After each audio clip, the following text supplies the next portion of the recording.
دوستان عزیز، ما امروز تصمیم گرفتیم که یک آش پلوی تاجیکی میکنیم.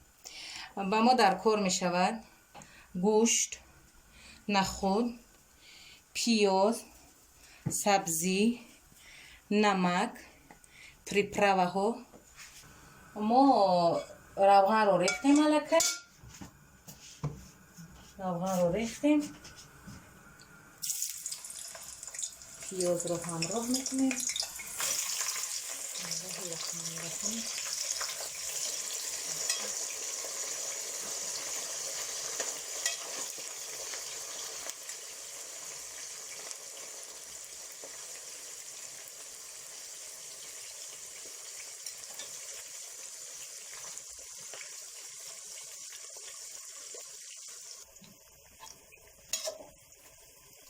پیازی ما کم کم سرخ شد. گوشت اضافه میکنیم.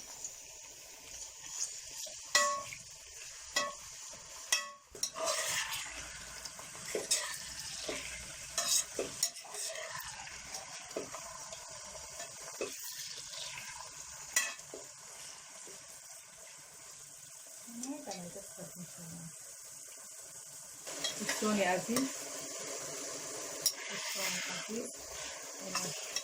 گوشت ما قریب سرخ شد. کم ترک دیگه بیشتره. دوستان عزیز، گوشت ما تیار شد.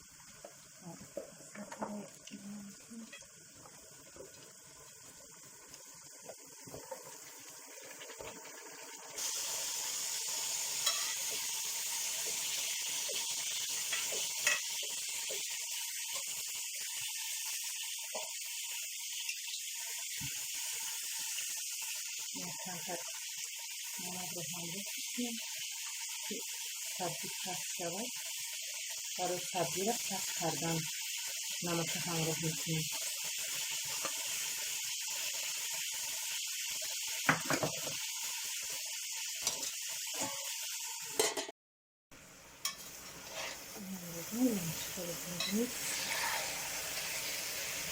زیربک ما تیار شد.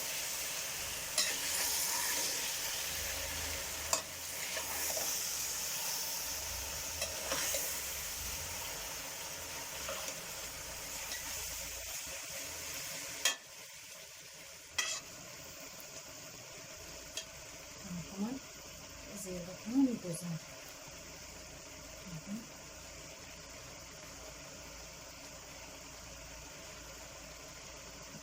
Bismillahirrahmanirrahim. ما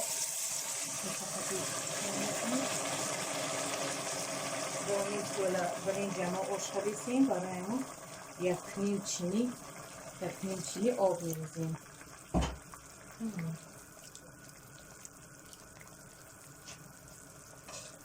امروز نخ تیار می‌کنیم.